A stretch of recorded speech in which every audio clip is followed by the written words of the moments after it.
Natural foods were superior to processed ones was a hard fact to swallow. I needed threats and wheedling to be induced to consume carob or brewer's yeast or foul-tasting medicinal tea. But I required no convincing to find that learning was a joy. My family was fond of fierce arguments over matters of fact, where no one present knew what they were talking about.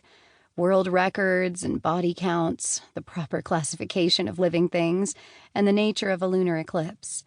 The dictionary, the encyclopedia, and the almanac were the final reference points by which the arguments were settled. These resolutions were never entirely satisfactory.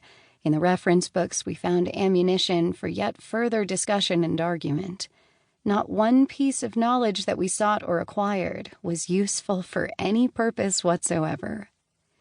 My brother and I pursued obsessions with wild animals, especially sea creatures. We knew all 17 species of penguin and the feeding habits of whales. Large, blubbery sea lions sometimes surfaced at the local seashore. Otherwise, we relied on books or visits to the local science museum, studying our beloved objects through whale skeletons or at the thick glassed dolphin tank that replayed recorded dolphin sounds when we pressed a button at the side. We amassed a vast collection of stuffed animals, who formed a political community and elected a small walrus as president. We established a constitution for them, wrote civic anthems, and, of course, told stories. We imagined our way into the lives of animals, fusing animal and human capacities, as children have always done. Larger questions lurked unexpressed behind our sea of facts and our playful imagining. What is a human being? Is it enough to see, feel, eat, swim, squeak? Are we a part of nature or somehow outside of nature? My father and I once discussed that question, sitting on a rock in a mountain stream on a camping trip in the shade of clustered redwoods.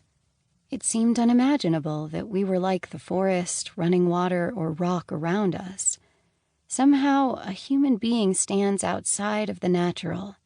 And yet even a child knows that the time will come when breath is gone and all is overcome by weight, resistance, decay, and fermentation, our flesh traveling through the gullets of animals to become dirt and slime and dust.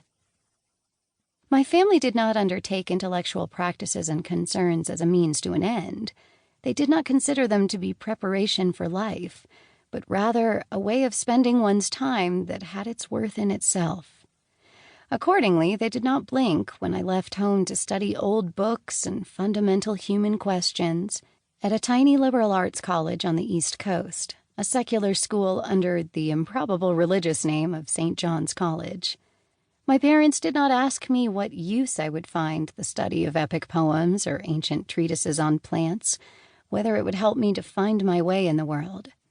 Not that my choice was foreordained. My brother, for instance, pursued specialized training in biochemistry. But I needed neither prodding nor reassurance to study the liberal arts. The value of such an education, as one path among others, was simply obvious to us. The first phase of my academic life began in spectacular growth and excitement.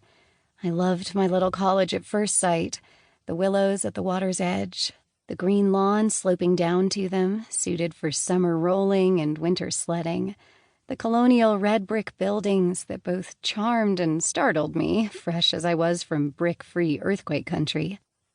I was instantly at ease in the bare-bones classrooms, each furnished with only a large wooden table, old-fashioned caned chairs, and wrap-around blackboards.